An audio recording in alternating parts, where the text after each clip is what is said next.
Long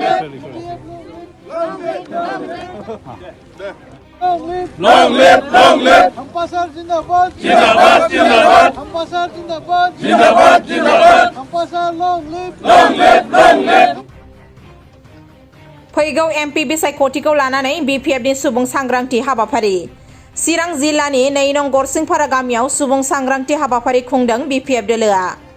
14 नं चिरां दुवार block बिपिएफनि बानजायनायाव सुबुं सांग्रांथि हाबाफारि बे हाबाफारियाव बिटिसिनि बारग' डिपुटि चिफ खाम्फा बरगयारिया बाहागो लाफैनानै एमपि बिसायख'थिनि सोमोन्दै खौरां बिजोङाव गोनांथार बाथ्राफोर बुंथिलाङो बिथाङा बुंथियो एमपि बिसायख'थियाव बिपिएफ दोलो देरहागोना 100% रोखा आरो बेनि उनाव मा फोरमायबावदों फै जों बिब्दिब्ला खाम्फा बरगयारि फोरमायनाय रावखौ खोनासंनि जोङो दा फैगौ बिसायख'थिखौ लानानै गामि हाबदों रायजोफोरजों रायलायदों आरो बेबायदिनो प्रग्रामाव दिनै पश्चिम गरसिंपारा होननानै बुङो बेखौ साम्फा दैनि सोनाबहा आदिबासि गामि बे आदिबासि गामियाव जों रायलायफैदों गासैबो गामिनि गावबुराफोर गार्जियानफोर जाहा बायदेवमोन गासैबो फैजोबदों आरो बाहाय एकदम स्र' गामिनि नेता आरो दैदेनगिरि गासैबो ज' जाजोबदों जोबोद मोजां जादों मिटिङा बिसोरो जोंनि खामोन खिन्थु थांनाय इलेक्सनाव मा खालामदों थाखा फैसा होनानै जोङो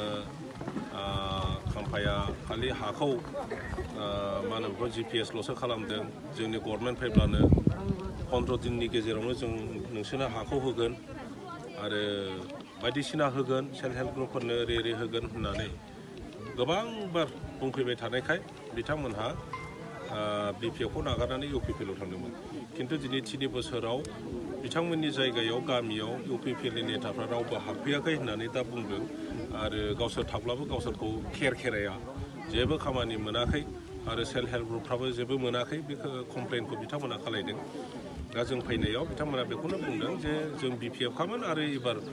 100% जोङो बिपिएफआवनो थांफिनगोन एमपि बिसायख'थियाव नोंथांमोन देरहागोना रोखा जों बिपिएफआ देरहानायाथ' दासिम दिनैनि दिनावहाय 100% रोखा खारन प्रत्येक जाथि गस्थि जायफ्रा एमपि इलेक्सनाव भट होफेरामोन बिथांमोनहाबो दिनै बिपिएफनो भट होनो होननानै बयबो थाग थियारि खादों आरो बयबो दोलै नोगोरै ओंखारबोजोबदों सार नोंथांमोननि जे प्रेसिडेन्ट आफादगिरि हाग्रामा महिलारि बिथांखौ जयन्त बसुमतारिया अजद दिखांदों जे बिथाङा खेबसेबो एसेम्ब्लियाव फैयाखै बिथांखौ टार्मिनेट खालामनायनि खोथा बुंदों सार बियो अफिसियेल मेटार हयथ' माबा मोनसे खारनाव थाङाखैब्ला खारन दङ बिपिएफनि दैदेनगिरिया एसेम्ब्लियाव थाङैनि खारन दङ दा सासे एमएलए जयन्तआथ' एमएलएसो